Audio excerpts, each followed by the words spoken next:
Look how beautiful this morning has started with this sun. It's just a little bit behind the clouds, a little bit of cloud cover around here, but as well a lot of misty areas here on Juma Private Game Reserve in the world-renowned Sabi South Africa. Good morning, everybody. My name is Cedric, and behind the camera with me on Wendy, we've got Muscles and Paul. Yes, indeed.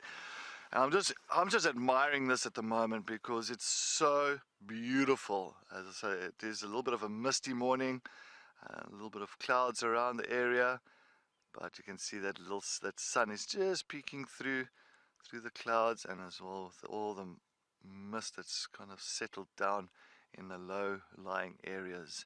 It took a bit of time, but we kind of looked where the monkeys were looking, and then found some nyala, and the nyala was looking, so then kind of followed where the nyala was looking and eventually found him tucked in the grass. His camouflage is insane. When he drops his head down, you can hardly see him. That gives you an idea of just how kind of well he blends in. His head was just popped up when I kind of came a little bit closer. The nyala are right here, so that's the ones that were barking, and made a bit of a noise. They're not far from where he is, but unfortunately with the monkeys shouting at him, he's got no chance whatsoever to be able to get close. You can hear the birds also shouting, so he's so exposed where he is that I'm afraid he's going to have a tough time to stalk anything.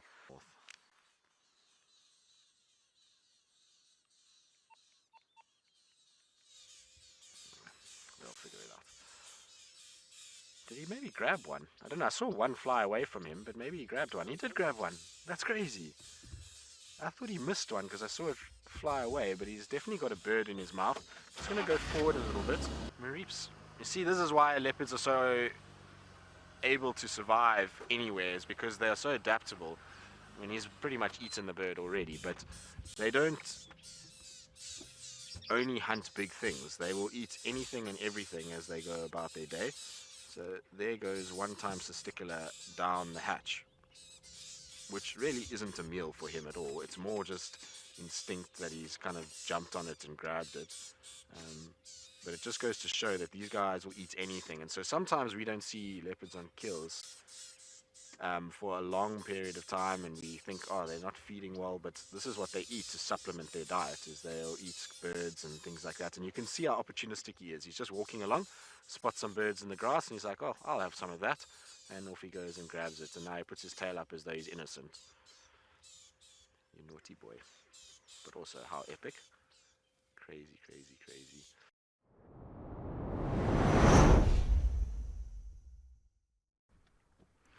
Well, look at this, everybody. We've been able to catch up with the lions, and none other than this beautifully looking male and a female. They are looking at some hartebeest and zebra, but the hartebeest and zebra are looking at them as well, so there's not going to be any surprise element here.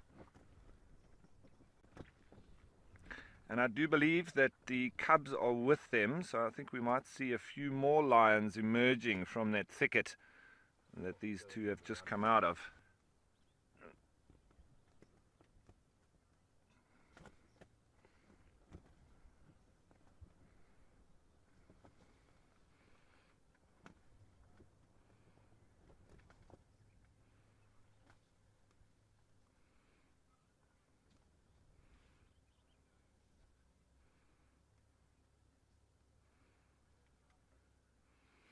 Now, how special is this? It is beautiful light. The sun's just poking through the clouds.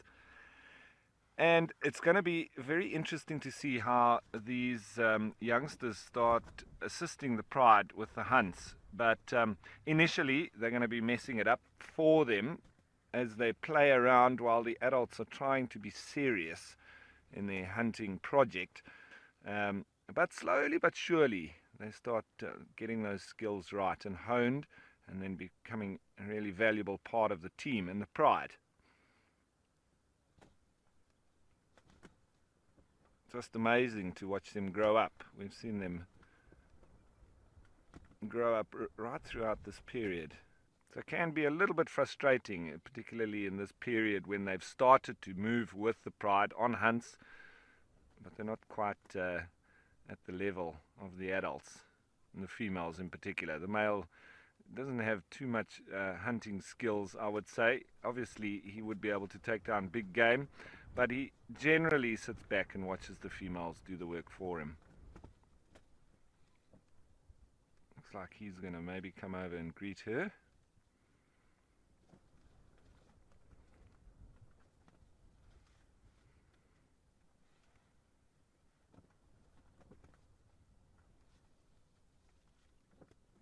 There's the phlegm and grimace. So the vomeronasal organ being flexed there. It looks like he might try and do a bit of mating, but I don't know if she'll be receptive to that. We'll have to see.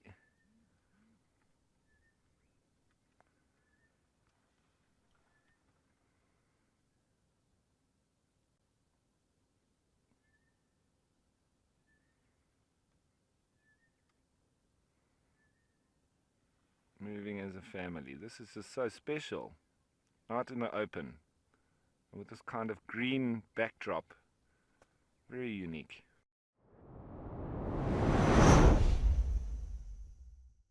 Elephants are very clever. If they look around in the area and find that there's no much trees that they can use for shadow, they might keep that particular trees for that purpose. Ah, look at this.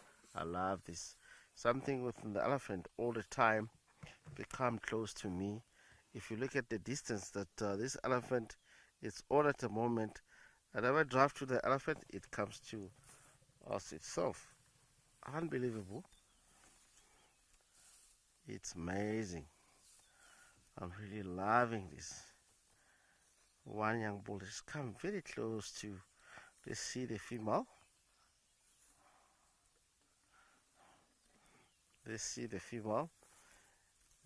Somehow I believe that I share the ancestors with these guys, because they really love to come close where we are all the time. It's really, it makes me proud about it. Would like to say thank you until we get to see you in the afternoon. We'll start our show around the waterholes. Of course, it looks like it's gonna be hot day, although the clouds is changing, colliding. It might bring us a beautiful joy. Stay warm wherever you are. We are going to really, if it's cold, stay warm. If it's hot, be in a safety area. See us in the afternoon.